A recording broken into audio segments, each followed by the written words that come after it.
many of you probably read, and I think the reason you're here is to see the true pizza masters from Naples explain to you their craft, explain to you why they do what they do, for how long they've been doing it, and kind of all the motivations, and basically, you know, Pizza Napoletana 101. We've got a couple guests from New York, well, formerly from Naples, now in New York, Roberto Caporuscio. He's got the #1 pizzeria in New York, Best Good Pizza on Liver Street. And we've got Giulio Adriani, soon to be of much fame in New York. He's in the process of opening, and he's been a great help with us as well.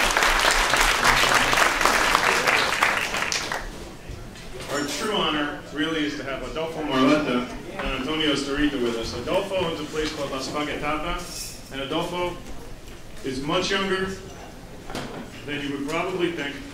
He's been doing this though for a very long time. He's really achieved greatness in the field over there, and he's got a place that people line up to get into. And Antonio has a place that is 100 years old. He's the 3rd generation. He's soon to pass on to the 4th generation because he's been traveling so much and doing these shows literally out of the goodness of his heart and the desire only to spread the word about pizza. And Antonio is Pizzeria Starita, Day, and La Spaghettata. So a round of applause for these two gentlemen.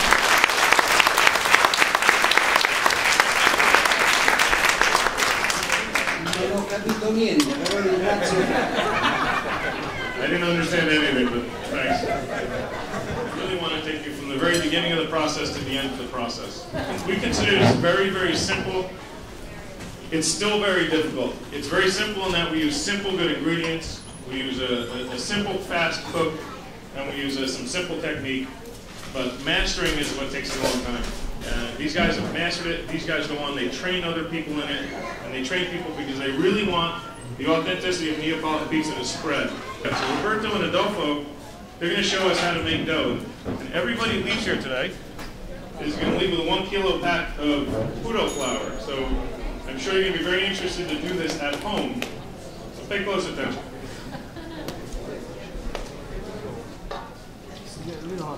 Tap water. Okay. No translator. So Roberto's simply starting with 60 milliliters of just regular cool tap water. Comes right out of your tap, and he's using 1 teaspoon of fresh yeast. We were trying to break down the ingredients before because when we do it, you know, we measure in terms of liters, and we also use yeast and salt in terms of grams. But most people don't have those scales at home, and if you do, I wouldn't suggest telling the authorities about them.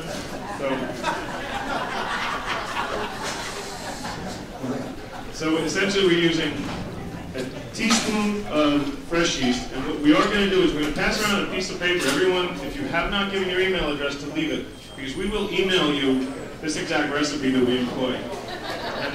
And the recipe is going to be for using a 1 kilo bag. So for every 1 kilo bag, we're using 60 milliliters of water. So that's basically 0.6 liters. We're using 1 teaspoon of fresh yeast, that cake yeast. Sometimes you see it comes in little cubes inside the grocery stores. The reason that we're doing it this way is really to show you, before God made mixers, this is how the stuff was done. Roberto, in just a minute, will kind of show you what it looks like as he takes it out of the bowl. The last thing that he adds in, he adds in 2 ounces, well in this case with 1 bag, he adds in 1 ounce of salt. And the reason he puts the salt in last is because we don't want to kill the yeast. Salt is a preservative. It's going to stop the yeast from acting on the sugars inside the proteins in the dough. So that's our last ingredient. And so it's only 4. Flour, water, yeast, and salt. We keep it very simple. The quality of this flour is what gives it the ability to remain soft and silky, but also have the elasticity that you're going to end up seeing in the finished product. So what Roberto is doing is really folding it all together. And the act of folding it together, as you watch him put it on the counter and fold it together, you'll recognize as he folds it and he gets air into the dough, these are the mixers that have been developed overseas in Naples. They made a mixer, it's called a fork mixer, that we use, and that Antonio uses, and Adolfo uses, and Roberto and Giulio use in their places. These fork mixers turn the bowl and have a 2-prong fork that just turns in a circle as the dough goes by. So what it does, actually folds it to imitate exactly this action that you see here, Roberto doing it by hand. In America, everybody uses these planetary mixers. They kind of look like that KitchenAid you have at home with a dough hook. They call it a dough hook. In fact, that would be something we never want to use with this kind of dough because that heats up the dough and then it's going to damage our protein, our gluten. So if you want to develop Popeye forearms, you can do this a lot at home. Roberto says this replaces the punching bag, so it's a good stress reliever. Normally you probably do this for about 15 to 20 minutes, but for the purpose of the demonstration, we won't bore you completely with that. But the idea, as you see, is kind of forming the mass, he's getting all the ingredients worked in, but most importantly in this pizza, he's getting the air in there. And there's no replacement of getting the oxygen mixed in the dough, because it would create our very light and soft pizza that you guys will end up enjoying, and that you eat almost no matter where you go in Naples. Roberto, in the meantime, pretty much has our dough ball formed. And normally what would happen is, because we use very little yeast, so that we have this very light product, we let it rise outside of refrigeration for about 8 hours. And then you're kind of ready to go. Or you could refrigerate it and use it the next day. But we don't go into refrigeration right after we make it. We want it to rest. So if you do this at home, you're going to take the recipe that we emailed to you, and what you're going to do is you're going to make your dough ball. Then you're going to cover your dough ball with a wet cloth, or you can even cover it with saran wrap on like a cookie sheet. And you're going to let it sit for 8 hours. So if you want to make pizza at 7 o'clock at night, start at 11 in the morning. Once your dough is made, you're going to be able to just let it sit for the rest of the day and rise. Now, normally we wouldn't cut it into dough balls yet. We let it sit about an hour. But for the purpose of demonstration, Roberto's going to show you the manner of making a dough ball, which probably looks much simpler than it is, but essentially he cuts off one strip of dough, and he starts forming the ball in his hand by folding it under. Un applauso a Fred Mortai, grande.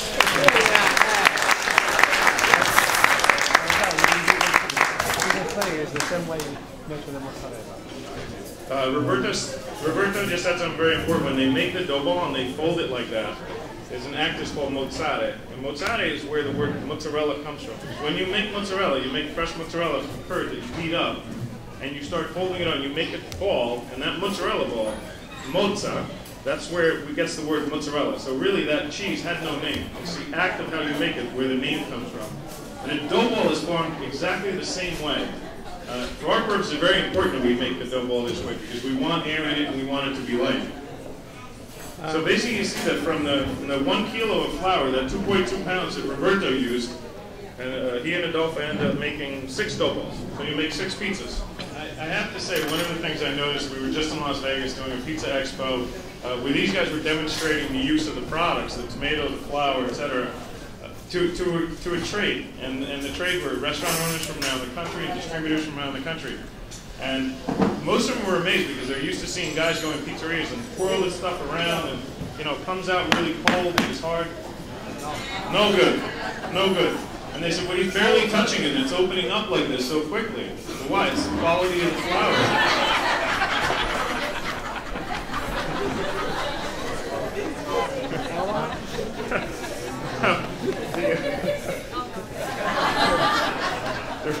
The reason that Antonio's stretching it the way he is to get the air to the outside. So when you create the border, that border you see puff up, it's not because he pushes dough there, it's because he pushes air there. Per far venire un bel cornicione digeribile bisogna spingere verso l'esterno in modo che l'ossigeno della pasta va tutto nel cornice. So in order to get that very high, very light crust that's very easily digested, you have to just push the oxygen right through the border. And that's why also you see him flip it with his hand then just once or twice. He doesn't beat it, he doesn't miss it. Una volta stesa all'impasto ci mettiamo un bel pomodoro italiano, pelato, un pelato italiano. So once he's stretched out the dough, on the classic margarita, the next ingredient is tomatoes. And you have to use, obligatory, you have to use whole peeled Italian tomato. On the label, really all you're looking for is Italian peeled tomato with basil. That's the product you're looking for. And what they are is these pear-shaped peeled tomatoes are packed in a heavy juice. Costantino probably come here and speak all day about the product. That's all they do for 2.5 months a year when the season is. And That product is not cooked. All we do is grind it up, we use a food mill, and we add a little bit of salt, and that's it. The natural flavor of the tomato is unmatched. Mi sono imparata a dire fresh mozzarella. I learned to say fresh mozzarella. Because for them, all mozzarella is fresh mozzarella. There is no such thing as, I guess in the States, we have this pizza cheese, or we have those little 1-pound blocks of like Polly, Sorrento, whatever we buy in the stores. They call that cheese because any cheese is aged. So mozzarella is always unaged. It's made and you eat it the same day. So what we do here is we make from curd every day. We make our own mozzarella. If we had more time, I'd have the guy make it for you. Every day in the morning, we use fresh curd and hot water. We stretch it, and just like you saw Roberto make dough. That's how we make mozzarella. Formaggio.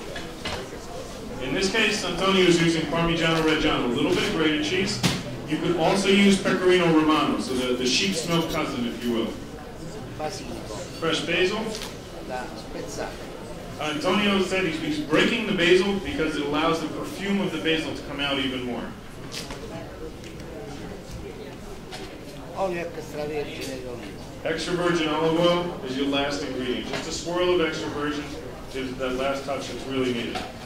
Da non far mancare un pizzico di magia. Ci vuole anche un pizzico di magia. No, also need a touch of Così, magic. guarda. Now, Importante, grande fornaio. Adolfo Marletta. it's very important to have a very good oven man. Antonio calls him his mascot.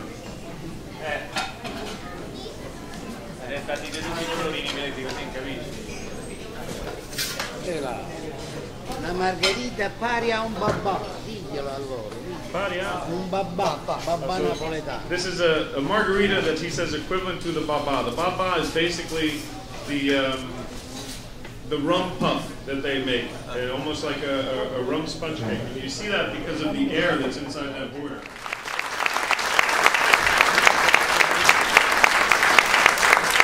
Saluti americani, viva Napoli!